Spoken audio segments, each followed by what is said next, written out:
Yo, everybody. Welcome to Off Panel, a weekly interview podcast about all things comics, brought to you by Sketch.com. I'm your host, David Harper, and this week's guest is the comics editor over at Polygon. It's Susana Polo. Thanks for coming on, Susana.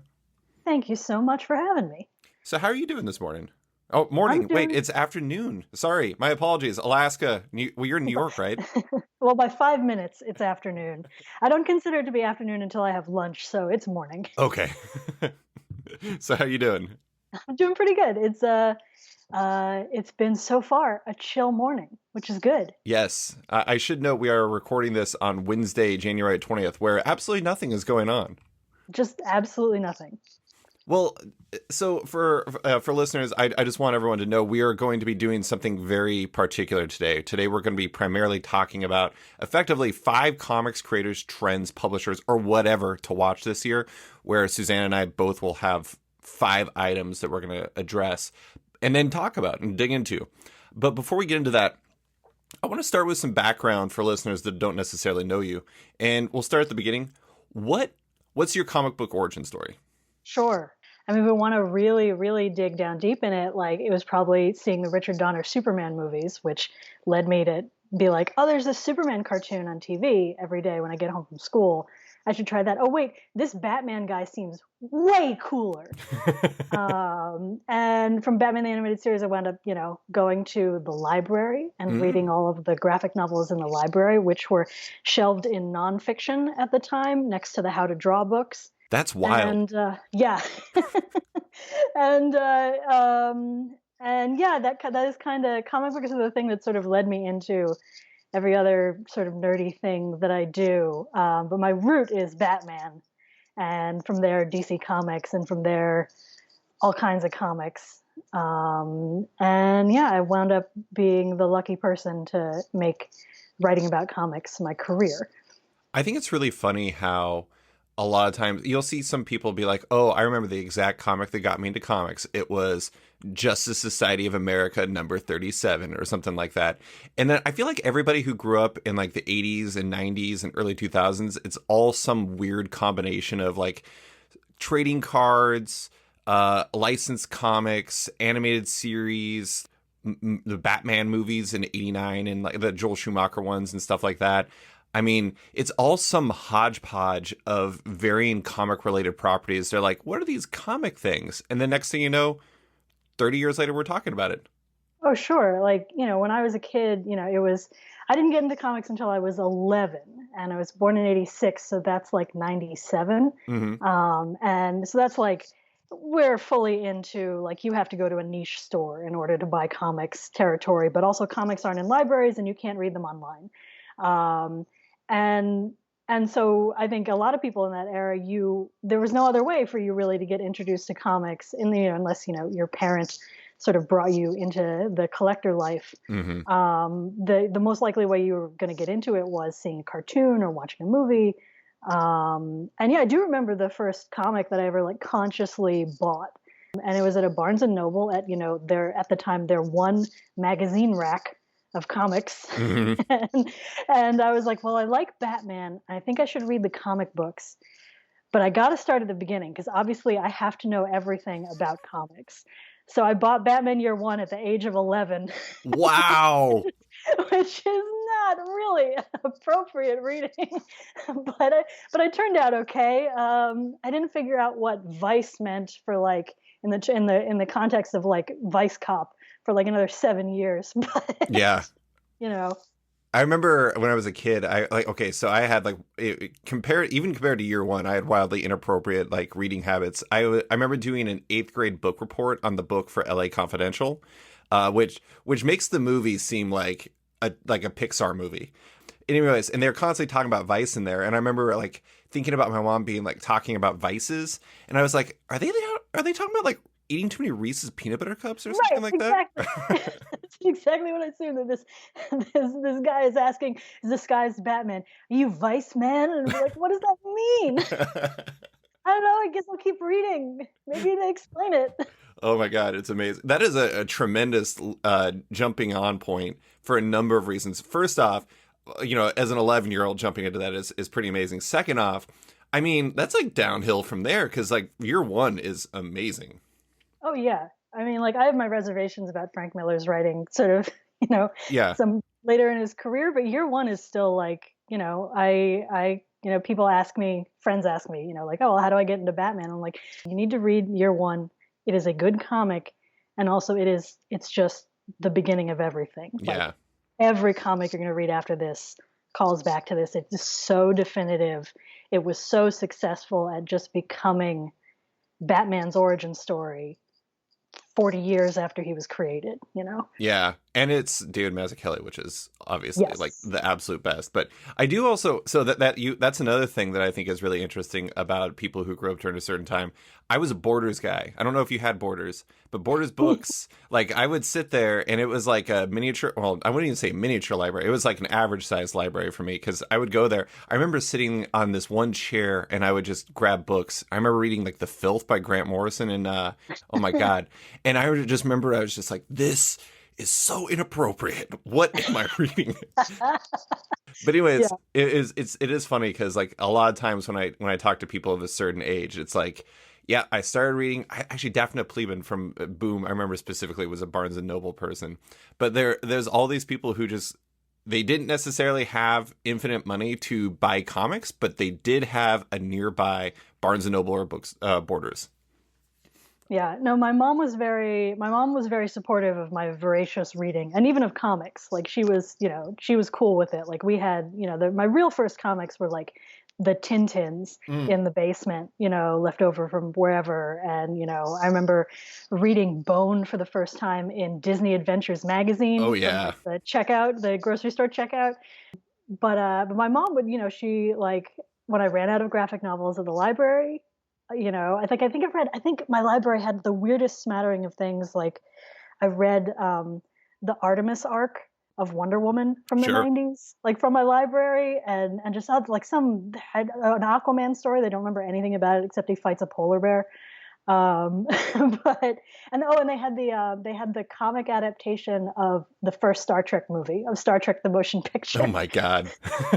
Just some really weird stuff. But my mom would let me go on Amazon.com and order like one or two graphic novels a month if I really wanted. And so I plowed through like the first volume of Sin City and The Dark Knight Rises. And I'm in like middle school reading The Dark Knight Returns, and being like, this is kind of scary, but maybe it's supposed to be scary. I don't know. Like, and reading the collections of Nightfall Oh yeah. and Night's End, but they hadn't collected Night Quest yet. So the whole middle of the story was just completely invisible to me. Hmm. No idea what happened in between. The Took me magic of years to youth. figure it out because there are no comic book wikis. So you just had to kind of plow through. Oh, the magic of youth trying to figure out comics. I mean, my first comic I ever bought myself was, I think it was Uncanny X-Men 294. I want to say it was 294, and it was like I bought it because it was polybagged with a trading card, and I was like, I want that trading card. And it was the first issue of the Executioner's Song arc, which is basically a story of Cable seemingly trying to assassinate Professor X with a gun that I believe shot a bullet that had the legacy virus in it, which is, of course, how Yeah. bullets work. Anyways, and so that happens. And then at the end of the issue, you find out that Cable isn't actually Cable. Cable is Strife, and Strife is also Cable. And I was just like, I don't know who any of these people are, but I love what I'm reading, and I'm going to get more of this. Yeah. Yeah, my friends. So I like growing up and like going through. I didn't really make friends who were also into comics until I like started working on writing about comics. Hmm. I remember my friends in middle school. There was for a brief period in middle school actually a comic book store in my hometown. By the time I started reading monthly issues, which it was Batman the 10-Cent Adventure was the thing that made me be like, I can't wait for this to come to trade. I Hmm. have to go into a comic book shop and find out what happens in this story. But before then, for my birthday, some of my middle school friends in a group, walked down to the comic book shop and bought me one single issue comic for my Ooh. birthday. And it was a copy of, shoot, I'm forgetting I think it might have been, is it Legends of the Dark Knight? No, it was the Batman Chronicles. That's what it was. Okay. It was the Batman Chronicles, and it was the issue, which was an anthology series. There were 3 stories in the issue, and one of them is Brian Michael Bendis's only DC Comics work until he came aboard for Superman. But Wow. I just own that comic. It's he wrote a story called Citizen Wayne, which was a pastiche of Citizen Kane, but about Clark Kent investigating why famous billionaire Bruce Wayne said Rosebud on his Oh deathbed. my God. Like going back to the whole thing's in black and white, and going back and interviewing like these weird Citizen Kane versions of like Dick Grayson and Selena Kyle. I had no idea that a comic even existed. Yeah, yeah. I looked it up when his Switch was announced, and was like, oh holy shit, I actually owned it. Did you have like the usual suspects moment where everything was flooding through your memory? You're like, oh my God, Kobayashi. Yeah, exactly, yeah. Amazing. Well, okay, so let's jump into some of your work related things. And I honestly didn't know that you had founded the Mary Sue. And I am very interested in that because like sometimes sites have very humble origins that people don't necessarily remember. Like I was one of the people who was originally on board with Multiversity Comics, which ended up becoming much bigger. It's not like, Polygon or the Mary Sue big, but it's I remember it was just three of us, and I remember when we first got an interview, it was with like Tom Snygoski, who was doing a novelization of a Bone comic. No slander to Tom Snygoski, but at the same time, it was like we were celebrating like we just won the Super Bowl, and it was just mind blowing. So how did that come together? How did the Mary Sue first come together, and why did you want to start it? Yeah, so it's one of those like early 10 years ago Wild West. Not exactly the Wild West, but much closer to the Wild West of like of blogs. Right. Is that I was out of college. I was working as a receptionist for my mother's law office. I'd majored in creative writing, and I knew that what most creative writing types do before they make it big is that they go into journalism. So I was looking for some kind of job that would let me write things. And I found an ad on Craigslist for an intern for a new geek-themed blog. Tried out for it, and became the intern on a site that no longer exists because it merged with the Mary Sue, called Geekosystem. And the Geekosystem and Mary Sue are both owned by Abrams Media, which again is another company that's very much in the kind of still in that Wild West blog stuff. And I was young. I wanted to move out of my parents' house, and I didn't really know what I should be paid. I didn't really have a lot of experience in the industry, and it's very much the situation that me and a lot of my coworkers found ourselves in Abrams. But to come back around to it, within a year of me within like 6 months of me being there, I was hired full time instead of for the really piddling intern salary that I'd been given. And within that year, the owner of Abrams Media, he's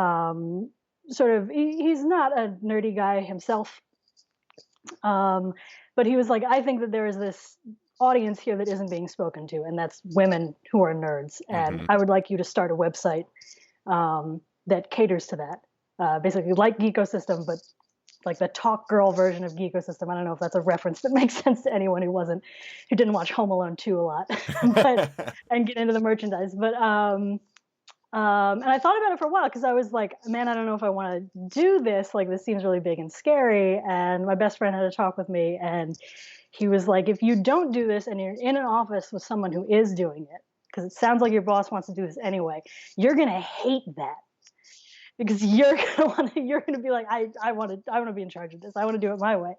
And that's how the Mary Sue started. That's how it came to be. It was something that was offered to me and that I got put in charge of with very little experience. That's amazing. Just sort of chucked in, and very little mentorship, and that it became really big. I think I'm not so humble to think that it had nothing to do with me. I like to think that I did a good job with the Mary Sue, the best of my ability. But I think it also hit at exactly the right time. I think that the strides that representation in nerd spaces have made in the last decade were ready to happen. And I think that the Mary Sue helped by making that stuff more visible. But I think a lot of that stuff was already there. Yeah. And yeah, I didn't really leave the Mary Sue under the best of circumstances, but it was something that I, looking back on it entirely neutrally, was something that needed to happen. And I was extremely lucky to get the Polygon job like very quickly after it, and I've been just really, really happy. I started out as entertainment editor at Polygon, helping the site grow from just video games to covering all of entertainment. Mm-hmm. And after a few years of sort of like taking our first baby steps into that area and sort of establishing, okay, we write about movies now and write about comics now, and we're not just a video game website. I was given the opportunity to focus on comics specifically, which is, that's been my wheelhouse. Like that's been my core competency for a Mm-hmm. very long time. And yeah, and it's been really like one of I think the best job that I've had so far is to just um, try and do cool stuff with comics and have the backing and the freedom to go ahead and do that in a way that um, that the breakneck pace of we got to have a post up every 45 minutes to an Yeah. hour really doesn't support. That's why I actually think Polygon is so good at it. Is the way that you all approach it is a lot of sites are in the, and maybe this is part of the reason why you came, had a good perspective for Startup the Mary Sue too, is just I think that sometimes sites have a tendency of starting up and just doing the same thing that everybody else is doing, which is like news, previews, interviews, et cetera, et cetera. But like trying to find an angle and trying to find a reason for this piece to exist. And like that's something I always feel like Polygon does a good job with. And I know that you have worked with like my pal Oliver Sava and others, and it's like finding good voices and getting them to write about things that they care about, like Sword, like for Oliver. And Yeah. I think, I don't know, I mean that's great, but I mean, so I guess last thing, how are you trying to, like, what's your view on how to cover comics there? Like, what are you trying to do there? I think the thing that I'm almost always aware of when I'm writing, like even like from the big picture to the little picture to like like what words am I using and like how much information do I actually do include in this specific paragraph, is that I have to assume that the majority of my audience is not into comics. And I have to make the case for why you should be interested in this, Yeah. like 100% of the time. And that's not always a hard job. Ideally, it's very easy to make the case why you should be interested in whatever we're covering that day. But it is where, but at the same time, but it's a balancing act of writing for an audience that probably isn't familiar with it, Mm-hmm. but maybe wants to be familiar with it. And also there are people in that audience who are super familiar with it. So you have to like, and you don't want it to be alienating, but you don't want it to be alienating to new people, but you want it to feel familiar and inclusive and like it's still for people who are inside that culture, which I think is also like, that's just site wide at Polygon, Right. the sort of the happy medium that we like to play around in. Because the case is that like when we're trying to cover all of entertainment coverage these days, everything is so siloed, and this stuff is like very, you can have people who are deeply into, what's coming out, and what is top of the line and what's everybody's into, and then they will not be into everything. Yeah. And they may not even be aware of everything that's going on. And so to try and cover all of that, both from an inside for insiders, but also in a way that outsiders can look at it and go, oh, like this is interesting, and I understand why people are into it, and I'm so glad that this resource exists to like skim the top off the cool stuff and reveal it to me. I think it's sort of our general philosophy, and for Polygon's comics in particular, I think that I'm here to like, I want to make the industry better. Like that's a high, like that's pie in the sky and that's very philosophical, but like, I want my work to be stuff that makes the industry more egalitarian, that supports voices that need supporting. Um, and to do that, to the best of my limited ability as one person, like, and also to recognize that I am one person and I can't be good at everything and I can't do everything. but to try and keep the arrow pointed in that direction. That's a good direction to be pointed in.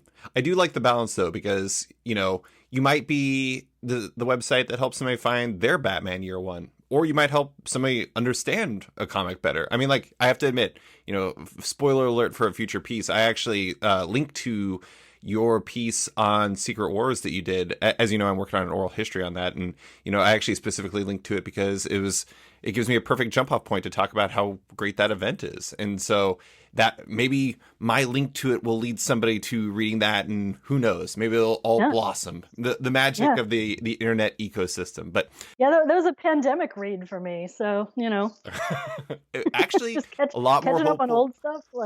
Yeah, I feel like it's a lot more hopeful than people give it credit for. I mean, it has a nice end.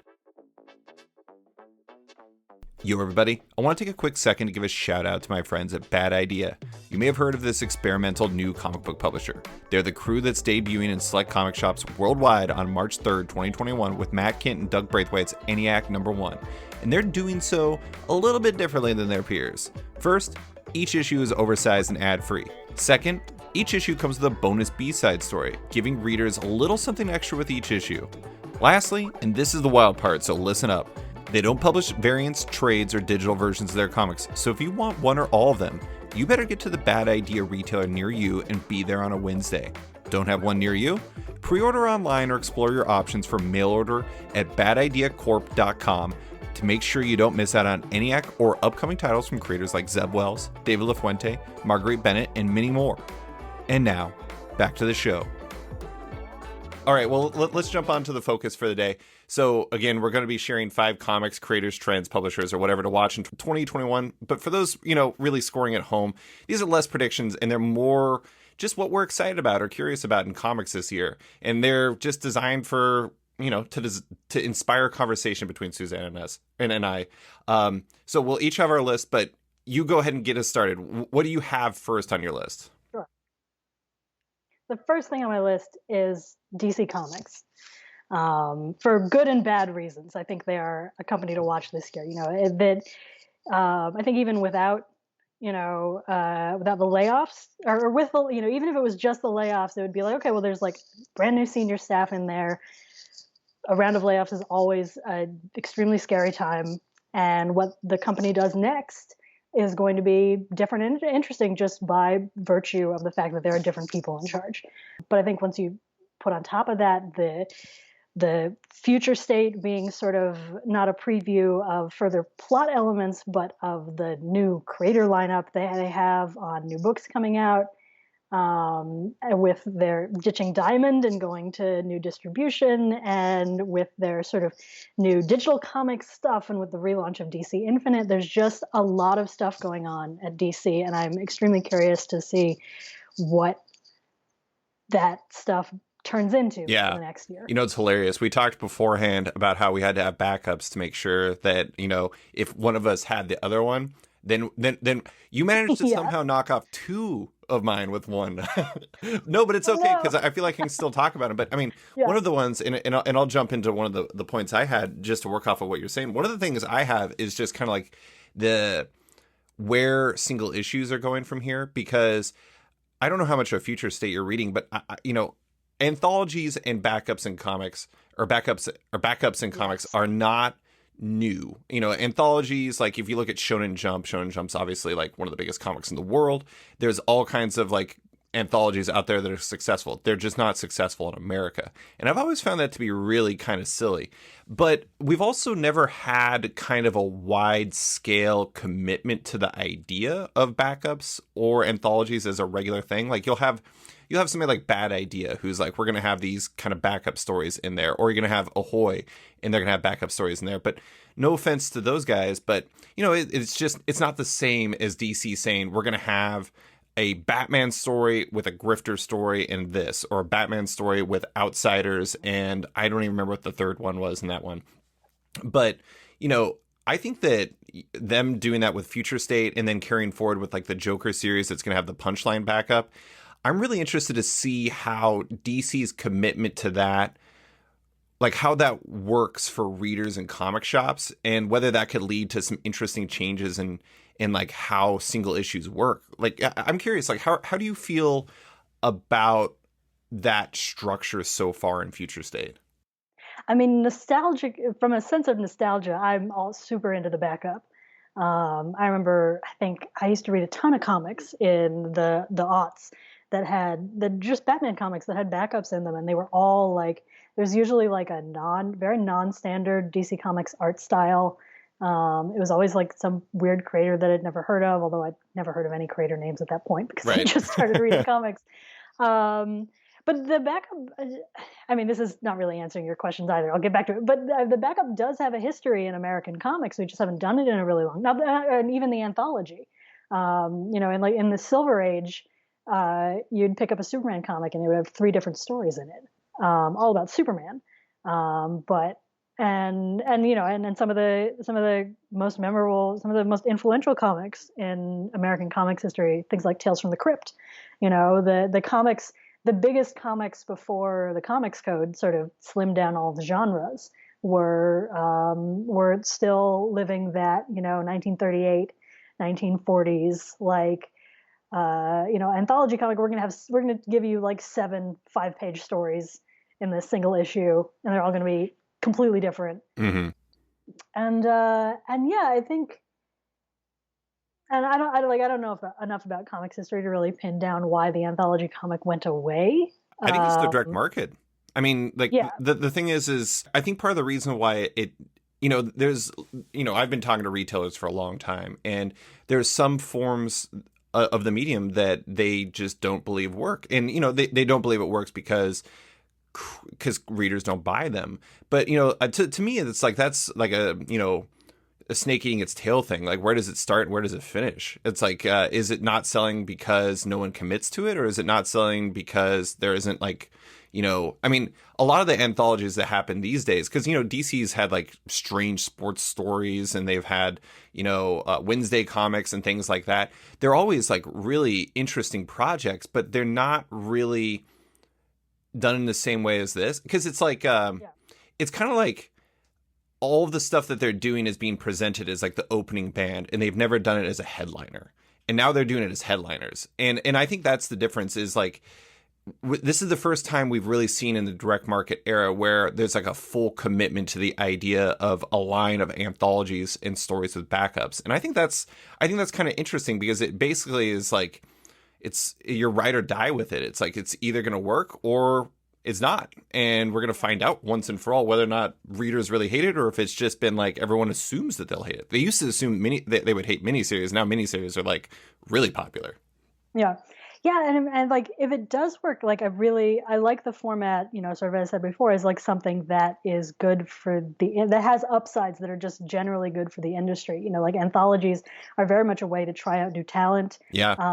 To let, less experienced creators get experience, to help them find an audience, in the same way that like Justice League and the Avengers used to be to take characters that nobody had heard of and put them on a team with big ones so that they would find an audience.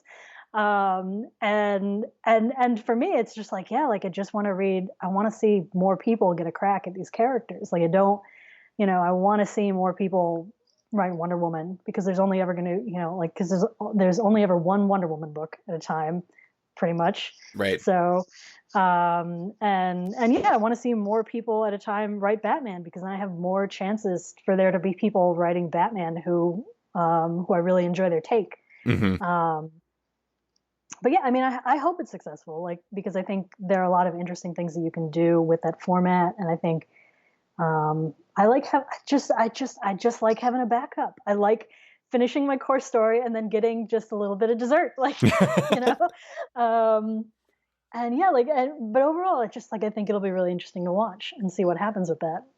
Because they're also, I do not pay as much attention to book prices as I should, because they're slightly more expensive. I mean, they're longer, mm-hmm. but I believe they're also asking, more money from the reader. Yeah. Yeah, I mean, the next Batman, I think that was like $8.99 or something like that. But I mean, all 3 stories were big. And I will say, the thing I really liked about that is you read the next Batman, and that was very good. But then you also jump in, I mean, it was Nick Darrington and John Ridley. It's like, what are you going to expect? But then, so like you go in and you're like, I know them, like to carry off of your dining out analogy. Sure. You know the entree is going to be good, but then you get into that outsiders issue, and like Sumit Kumar is like some people have read in These Savage Shores, but I imagine most people have not seen his art at all. And he was the highlight of that issue, for me at least. That outsider's art was just like unbelievable. And I think it was Jordi Belair coloring him too. So it was like the combination of Jordi and Sumit Kumar was like unbelievable. And I think you're exactly right. It's like, on one hand, it's like you're also introducing people to these characters, but you're introducing them to the creators too. And like, I think it's kind of cool because there's a cascading effect. It's DC is, through including Sumit Kumar in this issue that has like Nick Darrington and John Ridley in it, you're basically saying this Sumit Kumar guy is somebody to watch out for. We're going to put him on something later and he's going to be even bigger. And I think that's really cool. Yeah. And I think that DC has, I mean, I don't want to, like I try not to let my personal affection for Batman and DC characters get too much into my my editorial stance. But DC, like both DC and Marvel have made a certain amount of commitment to, at least, or public commitment to various programs that sort of like bring new creators. Scott Snyder is very big on teaching comics and about bringing people in the industry. And I think anything that sort of does that, anything that fosters new talent is something that the comics industry needs. Particularly the big two, because that's some real foresight, because the market in other aspects of the comics industry in America is exploding. Mm-hmm. Independent comics are much more lucrative now than they were 10 years ago, and the same goes for web comics. The same goes for the graphic novel market. At this point, DC and Marvel are competing with like legitimate book publishers that have been around for a century. Yeah. And they need to make the case that you can do fun stuff and have a fulfilling career as a freelancer who doesn't own your output while working for them. Right. And that's a future thing. Like that is laying track for the future of those publishers. In a market that's only going to become like increasingly competitive, especially as, this sort of new generation of readers is really coming up on the new mainstream of graphic novels is not DC and Marvel stuff. Right. Yeah. Well, what's number 2 on your list? Number 2 on my list is to move a little bit away from comics, I guess. But you said it was okay to talk about movies. Yeah, totally. And this is genuinely something that, like, for my coverage, like, is something that I'm keeping an eye on, and that is, I think we can not expect, but I think everybody should be keeping their eye on Marvel movie release dates this year. I think it would not surprise me at all if we saw another round of delays for the Marvel movies. I think the Marvel TV shows, they're going to show up on Disney Plus. That's probably not going to change. But I think it's pretty clear that theaters are not going to be open in America for Black Widow in May. Right. And Disney's probably going to do something about that, whether that means starting up some simultaneous theatrical and Disney Plus releases like Warner Brothers with HBO Max. Mm-hmm. I think something there is not going to be exactly the way it is right now. And we're just going to kind of have to keep an eye on that and see what happens. But I think, we'll get Suicide Squad in August. Yeah. Happen. We'll all watch it on HBO Max. I think, Falcon and Winter Soldier and Loki are probably fine. But I think if not expecting it, we're preparing to have to report on Black Widow delayed again. Oh yeah. I mean, I think that's a virtual certainty. I mean, the interesting thing though is like people like forget that there is a area of effect on the comics too, because Marvel had a Taskmaster miniseries planned. They had a Black Widow series that launched. They had, Eternals even delayed Eternals, even hoping that it would, like, the movie would come out. It did not. And so they were finally like, fine, I guess Eternals is coming out in January. And those books is, and don't get me wrong, like I am not, this is not me saying, oh, Kieran Gillen and Esad Ribic are just doing a comic because, Marvel wanted to tie into a movie. They also were doing it because turns out Kieran Gillen and Esad Ribic are really good at comics, and them fitting Eternals is a slam dunk. But at the same time, that was time to pair with a movie release, and that's affecting Marvel's line as a whole, because I mean they plot out in retreats. They make sure that when they have a movie coming out, they're going to have something to match that, to tie in, to point people to and say, hey, jump onto this. And if they can't lock down those movie dates, that really harms their line. Yeah. And I mean, like, and I wonder about that, because I genuinely wonder how many people are going to see Black Widow or Eternals in theaters and then walking to their comic book store and picking up a monthly issue. Yeah, not. Like, they're going to walk into a comic book store, if they walk into a comic book store, which is, I think, is still a decent sized if, they're going to pick up a collected edition. Right. And Eternals will be in collected edition by this fall. Like those, the Yelena Belova one shot, and some of the numerous Black Widow miniseries that have come out in the past year, and the new Black Widow. Is there a new Black Widow going? Or am I thinking of a miniseries? There's the one. There was the Kelly Thompson one. Has it's got it's got Bucky and Clint, and she's got like amnesia. Mm-hmm. They like brainwash her to have a baby. Anyway, I don't remember if that's a miniseries or ongoing.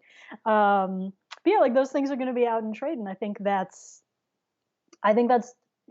fine. It feels to me like it's better, than having a monthly out. I think if anything, like what should be happening with these things is that there should be a bumper at the end of the YouTube trailer for all of these movies that says, hey, can't wait for Black Widow, read these comics. Yep. And has a link to, well, not Amazon, but, and the fact that, there isn't that synergy is, I mean, Marvel and DC's profits are a fraction of a percentage of Warner Brothers and Disney's, but, like, come on, guys, like, just stick it in there. Yeah, I mean, it's not going to hurt anything. Give them that link, like. I was going to actually bring this up to you. I think it's funny that you mentioned trailers, because when I talk to retailers, more than the movie, the thing that drives sales and interest in people into comic shops are the trailers. Interesting. Yep, and it's much more beneficial when it's a story that has like a very specific book you can sell. Like if you see like the Watchmen trailer drove so many sales for the book, because it's like, oh, Watchmen trailer, now I can go and buy this one tome that has every issue. As opposed to like Black Widow, where you're like, what in the hell am I going to give this person? Or like, I mean, Eternals, I guess you could give them like Neil Gaiman and John Romita Jr.'s one, but I mean, that's... Yeah, you're probably not going to hand them like the original Jack Kirby. Yeah, that's drinking from a fire hose from the Kirby, dump. He's incredible, and this is a tangent, but every time I mention Ava DuVernay's New Gods, my editor is like, I don't think that's happening. And I go, shut up, let me believe. She still faves tweets about Big Barda. Let me believe. But yeah, I mean, it's like, I actually think that because like when you think about it, trailers, even announcements are bigger draws, because then people are like, what is this? But when they watch the movie or see the TV show, that becomes the text. What do they need the comic for at that point? Yeah. So I think that's really interesting. Yeah, that's a good point to bring up, because that's going to be, I mean, let's be honest, like the Black Widow movie if in a normal state, the Black Widow movie would probably gross as much as the entire comic industry by itself in one year. And that's no slander on the comic industry. That's, Marvel movies are just really popular. Yeah, they make a lot of money even when they're like, okay. Even when they're just like the okay one. Right, exactly. Like Eternals, a comic that cannot sell, will probably make like $800 million. So. Right, and I don't know, the Black Widow thing. If I think about Black Widow for too long, I just started thinking about how because I've been in fandom spaces for this long, how hype we would have been for Black Widow in 2013. Yeah. and how it's just crickets now. Like Marvel just, it's like Marvel Studios, it's just like you let the clock run out on that one, guys. Yeah. And now and it's just gotten worse over the past year. Like it's just It's a bold ugh. strategy to wait. Okay, I guess spoilers for Avengers Endgame, one of the most popular movies in the history of time. But it's a bold strategy to wait to have a solo movie until you've killed the character. Ugh. But everybody, I want to take a quick second to give a shout out to my friends at Macroverse. Macroverse is an exciting digital comics platform featuring top creators from all parts of the comics, webtoon, and storytelling universe, with everything curated for quality. Think of it kind of like HBO for comics. There's over 35 series and more than 400 episodes so far, with work from creators like Brian Stelfreeze, Juan Doe, Paul Scheer, and more, with each using Macroverse's unique tap story format, which tells comic stories at the power of a tap that's only possible in a digital format. Check out Macroverse today by downloading the app on iOS or Google Play. The first episode of every series is free, with unlimited access to this growing library being just $4.99 a month. And now, back to the show. I get to unlock a can of worms. I'm going to go into my second one. I'm going to bring up something Yeah. that you touched on your first point. Like I said, it was a 2-for-1 special, but I want to talk about this. I think one of the most interesting things in 2020 or 2021 will be the evolution of digital comics. And it's not because here's the thing. There's two things that people think. One, they think that digital comics have plateaued because over the last 5 years, it's basically the totality of the market has been $90 or $100 million every single year. And that just means it's not doing anything. The thing that people don't realize is that number does not include all subscription services. And it turns out people really like subscription services. So that doesn't include Marvel Unlimited. That doesn't include Comixology Unlimited. That obviously does not include Webtoon. That doesn't include all kinds of things. And, DC Universe Infinite is launching tomorrow while we're recording. It's Yeah. Thursday, January 21st. So that's going to be a big deal, especially given the fact that DC Universe is going to be putting original comics on there, not just copying and pasting files onto there and be like, okay, we got Future State Next Batman on here. I'm interested because that's happening, because Webtoon is blowing up eternally, because Marvel loves responding to DC doing anything and, coming up with their own version of it. I mean, let's be honest. Yeah, all of a sudden they're 3 months until it goes on Marvel Unlimited. Exactly, yeah. Marvel is like the Facebook of comic publishers, where they're like, ooh, Snapchat's got those stories things? Instagram, can you do that? Ooh, TikTok's blown up, let's do Reels. Marvel's like, And yeah. respect that. Yeah, and I respect that. There's the respect. There's nothing disrespectful about that. Mm-hmm. I'm interested to see how that space will grow after being, sort of publicly stagnant in recent years. There's a lot of room there, and let's be honest. I mean, one of the things that I think makes comics so compelling in the future as a medium is, what does the form fit really well in terms of shape? Phones and tablets. How do you tap into that? And Webtoon is obviously doing that. But how does everybody else do that? I think that's a huge question going forward, period, but also in 2021. Yeah, the American comic is so essentially bound to this one form factor. And it's not a form factor that works well on digital devices. I have a ridiculous situation for digital comics, which is that I spent $800 on a computer just for reading comics. It's an 13-inch iPad Pro, and it is indispensable to my life as a journalist. And I did feel extremely bad about buying it for the entire subway ride home from the Apple Store until I loaded Comixology up on it and looked at a double page spread and went, "Oh, this just is going to be attached to my hip for the rest of my life." Because I live in a New York City apartment, and I have 9 short boxes, and I have to keep to that. It has to be 9 short boxes and no more. Yeah. I already cut it down by half just to get to the 9.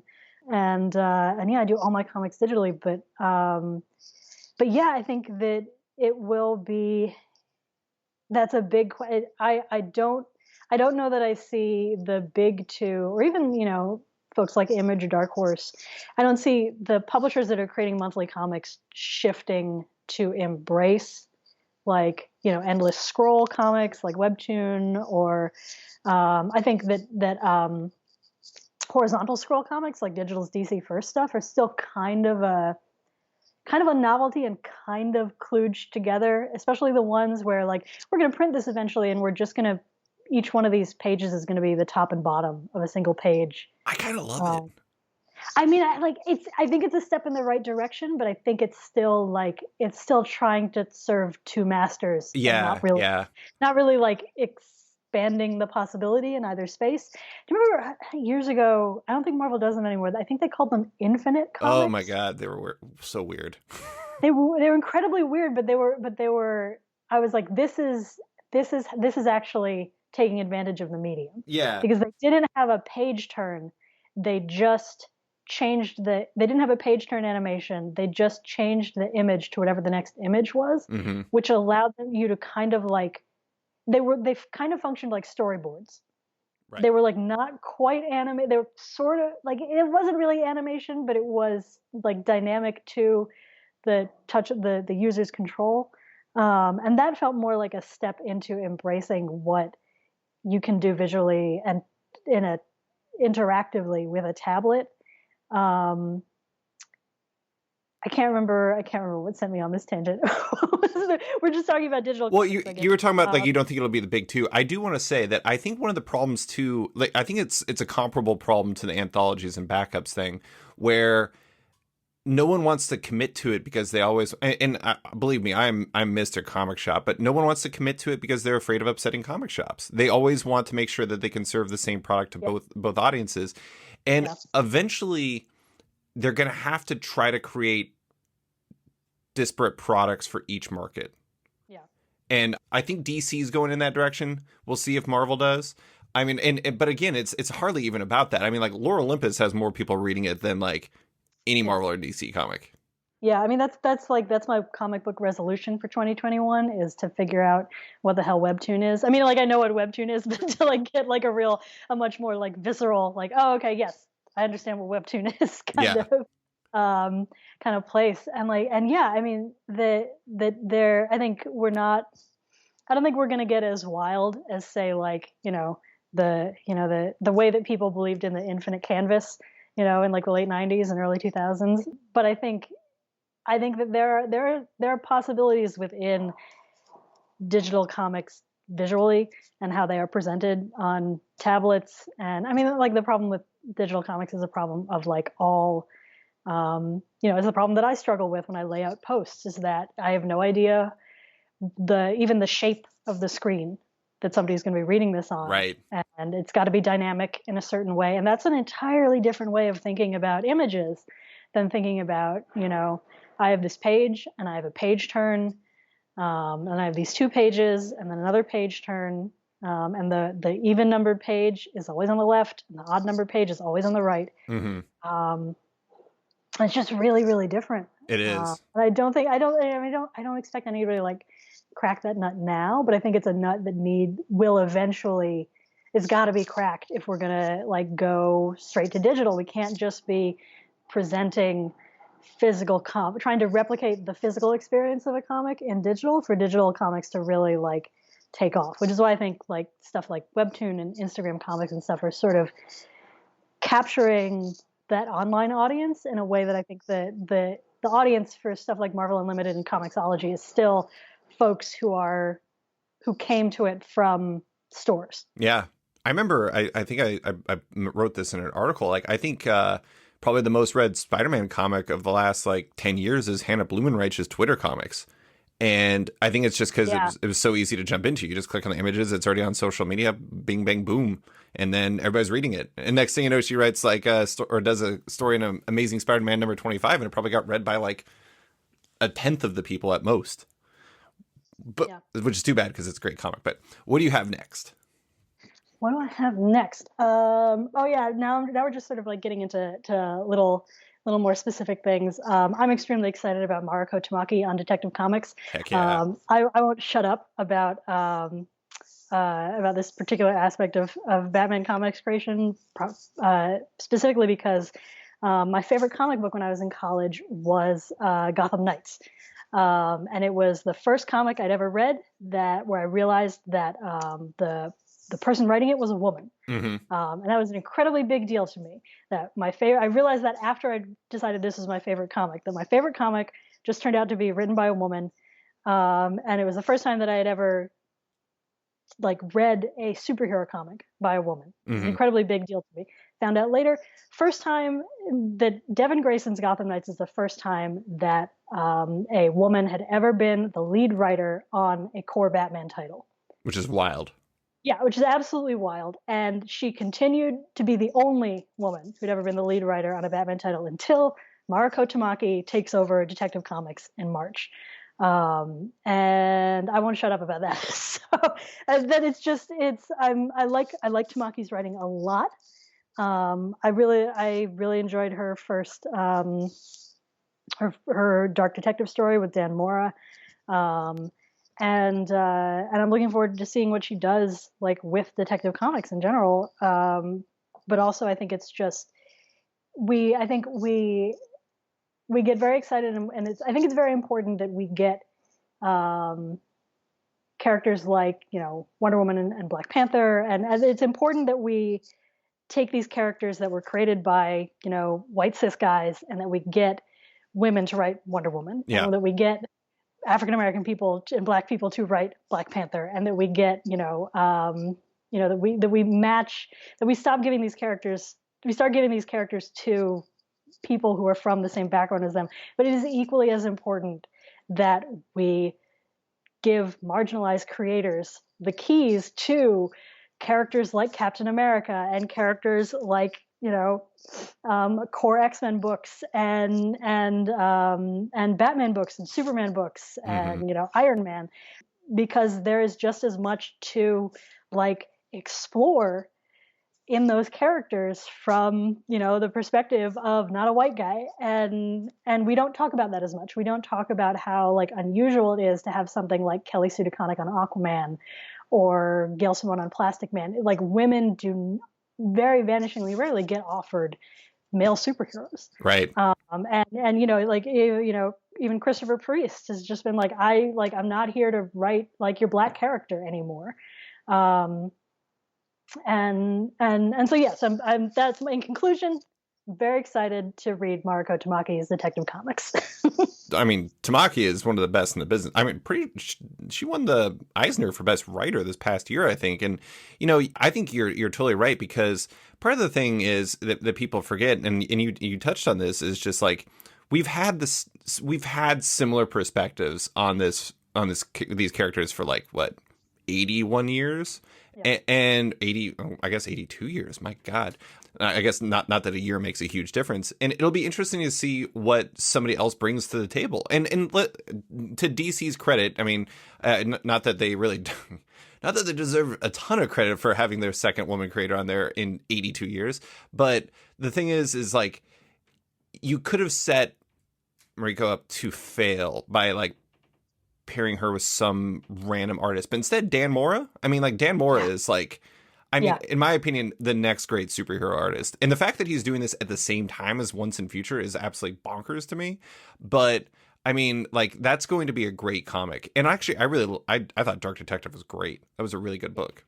So yeah, and art was just incredible. And then it's already out there. I'm like, I recognize like the specific, like, I'm just like, yeah, you got Batman shirtless. Mm-hmm. He's wincing in pain. Like, yeah, this is how women write Batman. Like that you're showing strength in a moment of vulnerability, like instead of just 100% all the time strength all the time. Yeah. Like, you know, it's like, and you know, like, you know, you don't want to stereotype about how women write things, about how men write things, but there are just like angles on characters that crop up more often because they appeal to how, you know, they're the difference between a power fantasy for yourself and a power fantasy for just in general. Yeah. And yeah, it's little things, but like that's the stuff. Yeah. You know? Yeah. Well, my next one, I'm going to go with my most boring one on the list because I feel like one of us has to say it. Well, kind of. But, I mean, Saga's got to come back, right? That was on my list too. Yeah. Saga coming back and then 5 question marks after. Yeah. I mean, it feels like Image really needs it to, and I wonder if its return will like help them recapture some heat. And I know the crossover is popular, and I know that the Department of Truth Department of Truth is popular as well. But it's like Saga is like the last standing pillar from like their modern peak. And it is, I mean, in terms of mainstream direct market books out in the broader marketplace, it is post Walking Dead the most popular book by a sizable amount. And I mean, I think, I believe it's coming back. I believe it's coming back probably sooner rather than later. But at the same time, I mean, it's pretty wild. I mean, we're coming up on 3 years in July. And yeah, I don't know. Why was it on your list? Just because I want it to happen. I just want to put it out there in the universe that Saga comes back this year. Like Paper Girls is over. Yep. And I'm not sure what's on Vaughn's plate right now. Like I guess the Why the Last Man adaptation is going forward, but just wanted to come back. Yeah. Like come on, like we need this. It's not like anything crazy happened in the last issue or anything. No. Nothing. No, absolutely nothing. I have to imagine it. I mean, like, this is just my guess, but I have to imagine there's going to be a pretty sizable time jump, but we'll see. Yeah. There's always a time jump in between Saga arcs, but that's true. So that would be like go with the pattern, but I imagine that they could be winding up for like, I don't know, maybe like Hazel's like a teenager now. Like, yeah. Just like Hazel's like 17. Hazel's getting her driver's license. I like it. Well, yeah, it'll be, it's going to be interesting to see how people react to it. But I mean, the thing I'm glad, a lot of people are like, oh, why is it taking so long? Blah, blah, blah. I mean, like, people forget that Fiona Staples draws that comic, colors that comic, hand letters Hazel's parts. I mean, there's a lot going in there, and she was doing everything for like 5 straight years and 54 comics. That's an insane amount of work. If anybody in comics deserved that break, it was Fiona Staples. Yep. And I really hope that this time has allowed Fiona to like, stack up a huge amount of issues so that she's not going to be under a gun the whole time and like feeling like she needs to kill herself, because people deserve a break. And, if anybody in comics deserved a break, it was Fiona Staples. Yeah. Yeah. When we say we want Saga to come back, it is we want the creators to have full and enjoyable lives and feel creatively stimulated and not stressed. Yes. But we'd also really super like to see their stuff. Yeah, absolutely. I know I did Saga, and you also had it on your list, but what is your next one? I guess this would be 4 or 5. This would be 4 for you. Yeah, this would be 4 for me. I think we're going to see even more convention reinvention this year. It's very clear that we're not getting conventions again until at least Q3 2021, and they're going to try. That's even. Yeah, I know. Like, we're not really gonna get. I don't think we're gonna get international travel back, right? Until like widespread international travel until like 2022. Mm-hmm. And yeah, I think and especially this being like sort of a lot of these conventions, their second year of all digital conventions. You can tell that everybody's been watching everybody else to see how to make an engaging digital convention. And everybody has sort of been like building on different ideas. I'd love to see another a DC fandom this year. I hate that I have to say the words DC fandom. It's such a dumb name, but it was like the most fun I had covering a live event this year. I think we're going to see. I think in turn with that, we're going to see. It's going to be another weird lack of a convention season for a lot of independent artists. And so keep supporting your faves if you can, keep watching for, what folks are doing in that space. I do think it's pretty telling that Reed Pop moved their first 2 cons for the year, C2E2 and Emerald City Comic Con, not to like from March to like May or something like that. They moved them to December. Yeah. Yeah. They're trying to buy as much time as humanly possible. I know that they're also partially trying to fit like the structure of the year and all the other cons that are going on so they can have their own space. But still, like, I mean, it takes a lot for them probably to move a con from March in Chicago to December. Because like, And to like, yeah, oof, and isn't that's it cold. like the week before Christmas? I think so. Yeah. Yeah. Ooh.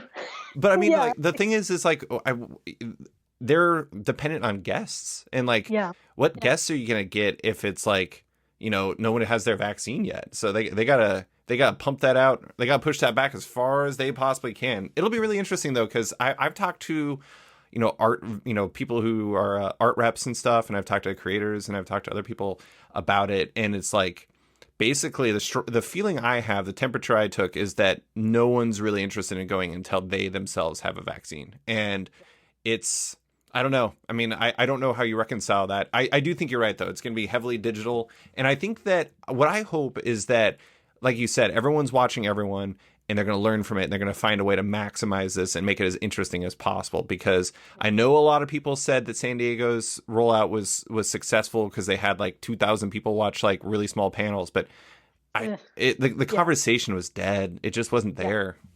Yeah. Yeah. Yeah. I mean, that's another reason that like I don't know, I made a mistake last summer, which I was like, oh, well, if like all conventions are digital, like I can just go to whatever conventions that I want. And then I was like, oh crap, I'm covering, participating in, or otherwise just attending like 6 conventions in 4 weeks. This is a mistake. Why did I do this to myself?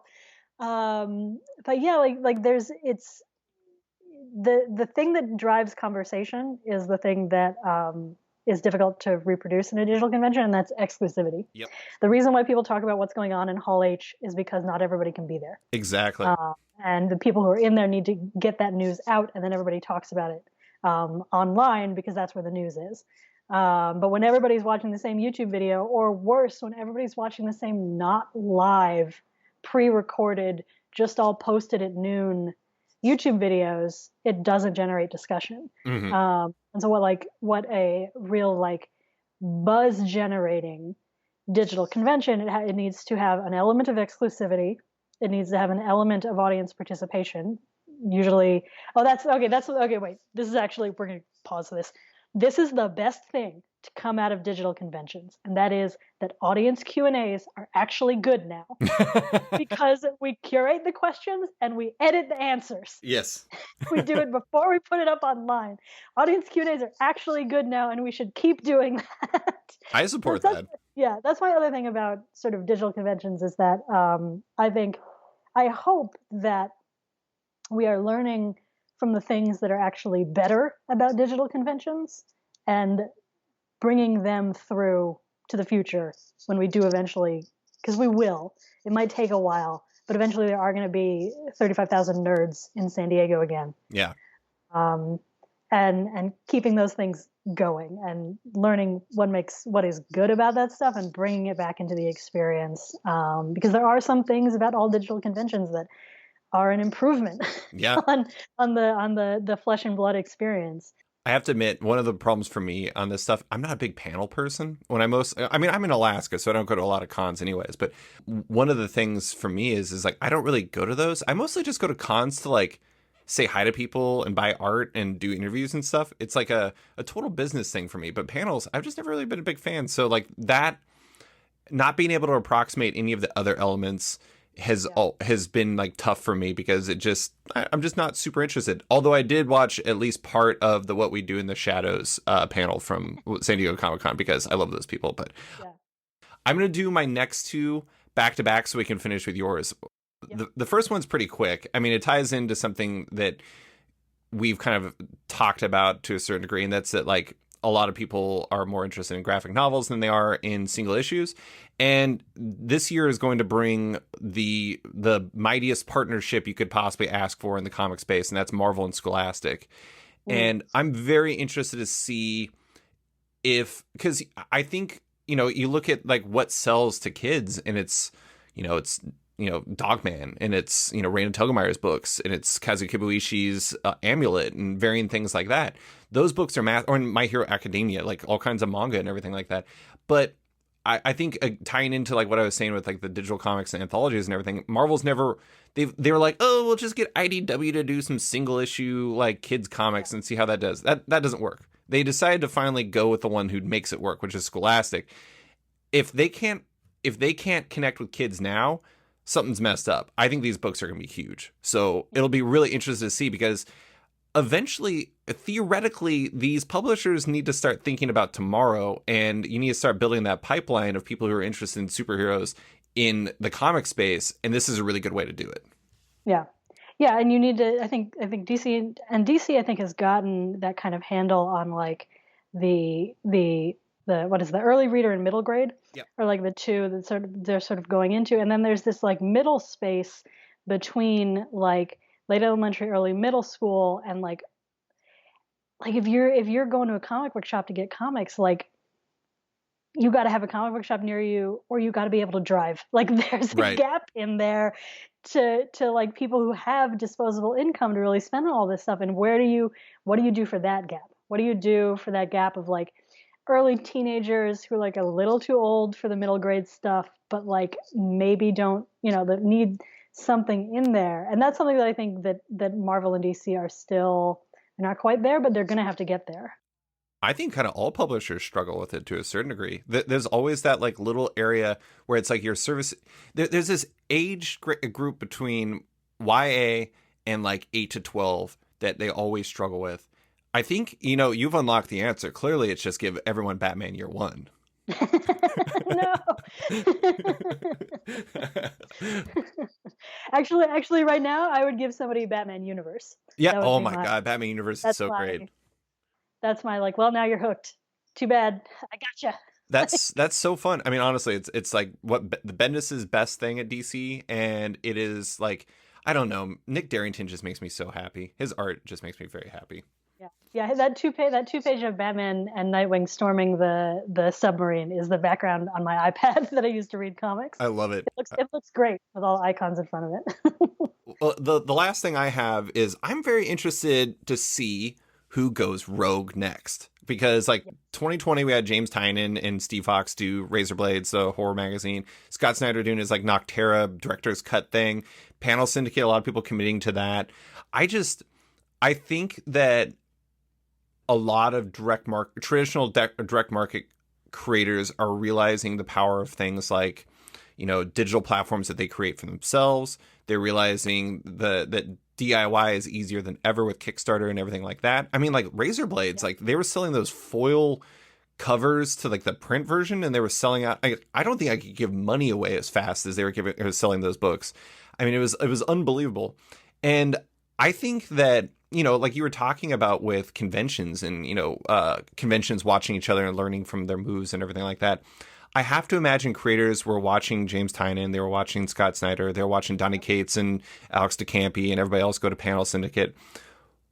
What does the next move look like? And I think that's good, because it gives creators more autonomy and less reliance on the infrastructure that is currently set up in comics. It allows them to create their own infrastructure. I think that there's a real opportunity here for them. And, I don't think everybody can do it, just in the same way I don't think all of them can do creator-owned, because like that requires a real mentality. But I think you can see that there's potential for success there. And I think that's great. And we'll see. I think we'll see more of that in 2021. Yeah, I think that the trials and tribulations of the Diamond Comics stoppage really, I think, just even more highlighted to creators who are working within, the monthly industry, that they need to figure out that there's other stuff to do, and maybe they should have it in their back pocket. I think it freaked them out. I think that is just underscored like everything. I totally agree that I think we're going to see even more of that this year. And it goes back to what I was saying about Marvel and DC having to foster talent, that they have to have reasons why it's good to work for Marvel and DC, and it can't just be, well, I get to write Batman. Right. Like it's got to be something more than that. But I'll also say that just sort of in this wheelhouse, Cy Spurrier and Matthias Bergar are getting back together for a new graphic novel. Yeah. I can't wait, because Coda knocked my socks off. I will say, I don't know if you read The Private Eye in like the initial single issue form. But the interesting thing is, I think it was in the second or the third issue, but I think it was Brian K. Vaughan admitted in there that they were making as much, if not more money off of the Private Eyes like sales through that than they were from like their Marvel rates. And the thing is if all things are equal beyond, I guess predictability, I think a lot of people are going to see the potential value in taking risks. And I think that's good. I think risk taking is good. And, I think that Cy Spurrier and Matthias Bergara teaming up is good. Also, I think Matthias Bergara should draw me a commission because he's the best at it. Second best, Daniel Warren Johnson's the best, but he's really good too. Anyways, but yeah, no, I'm fully interested in seeing what's going to happen here. But what do you have for your last point? My last thing is another sort of pie in the sky. I'm going to manifest it, make it happen this year, is that I would like to see Kelly Sue DeConnick and Phil Jimenez's Amazon Historia. We finally got John Ridley's Other History of the DC Universe. I just want to get Amazon Historia this year. I don't know if it'll happen, but I've been waiting, and I would like it to. I know that they've been working on it. I know Phil's talked about it. Yeah. I don't know. I mean, it's interesting. That's the funny thing is like, I know a lot of people were talking about how, obviously losing Mark Doyle and Andy Corey is a really big deal, but people are saying, oh, that's the end of Black Label. I'm like, okay, like anybody who subscribes to Jeff Lemire's like newsletter realizes that he has 2 books coming this year. I've heard from a number of other creators who have Black Label books coming. It is not the end, and Historia is. And Black coming. Label is just like Black Label is one of the things that DC is doing that I imagine is easiest to explain to Warner Brothers executives. Yeah, like Warner Brothers executives who are like who are like, what do we do with Suicide Squad? Like, what do we do with Snyder Cut? It's like we have all these comics that are for adults, right? Like, and this is how they are totally separate from the ones that we have for kids, and you don't have to worry about it. They look completely different, and we're fast. Like Black Label makes sense, and it is a way of packaging a lot of disparate stuff that DC had that really gives it a like when we compare the big two, like like Vision is kind of the closest thing that Marvel has to a Watchmen right now. Right. That because DC has this history of one and done stories in a way that that Marvel doesn't so much, because everything is in continuity. DC needs a place for that, and Black Label is a really easy to explain, like very easily marketable and like visual and striking. It's got a striking name. Like, it's going to hang around. Yeah. I think too, I mean, if DC is really doing this thing that's really weird to me, but whatever. I mean, it honestly, I as long as people go to it, I guess that's all that matters. But if they're really splintering their movies where it's like they're going to have some in continuity stuff and other ones that are just like Batman is a dinosaur now or something like that movie, what's better for a pipeline for that than Black Label? Right. I mean, it's just like you can turn Wonder Woman Dead Earth into a movie. You can turn like Joker Killer Smile into a TV show. You can do all kinds of different things. I mean, I'm not. That was actually something I meant to mention when I was talking about movies, but I totally forgot about it. Is that God, I can't remember his name, but the VP in charge of DC Films is like, in 2022 we want to have 4 DC Comics movies out. Well, they've only announced 2. Right. So that is another thing to keep your eye on this year, is that Warner Brothers it seems like at this point that Warner Brothers is going to be like making some big definitive moves. Maybe it's, that Nightwing movie from the Lego Batman people that they've been talking about for a while, or maybe it's that Batgirl movie that Joss Whedon left, or, maybe it's finally the Green Lantern Corps movie, but it seems like we're going to hear about that in the next year. I have to imagine, 2022 is fairly close. Yeah. Granted, movie time, yeah. Close. I mean, I think that given the fact that like in some movies, I mean, like in New Mutants case, we would be like on year 3 of trailers from now. But it is definitely time for that stuff to start coming up, because they're very aggressive about it. I mean, like, I'm trying to remember what they said. It's something about like 8 Batman movies in like the next whatever. I mean, they want to do like 4 movies a year, and they want to have an HBO Max spinoff for like all of them. Like they're doing Peacemaker for the Suicide Squad, which is hilarious to me. Yeah. that The Peacemaker, the guy who inspired the comedian, is getting an HBO Max miniseries. We need, and they're doing Gotham Central, aren't they? Right. Yes. Oh, that is Yeah. such a slam dunk. Batman. Yes. Yeah. I'm I got very mixed feelings excited. about it. I love Gotham Central as a comic, but I have mixed feelings. You know, I got hurt by Gotham real bad. Oh man, what a weird show that was. What a weird show that was. But anyways, well, we could keep going on with this stuff forever. But Susana, we have went over our 5 points. Thank you so much for coming on to talk about the future in comics, your background, and everything else. I appreciate you taking the time. It was a blast. Have me on any time. Thanks for listening to this week's episode of Off Panel with Polygon's comic editor, Susana Polo. You can find Polo on Twitter at @nerdgirl and her work at Polygon. Love Off Panel and want to support it? Subscribe to the podcast on Apple Podcasts today and give the show a rating or review while you're at it, but 5 stars only. You can also support the show by backing on Patreon. Find the show at patreon.com/offpanel, and when you back it on there, you get early access to each week's podcast as well as weekly content and more.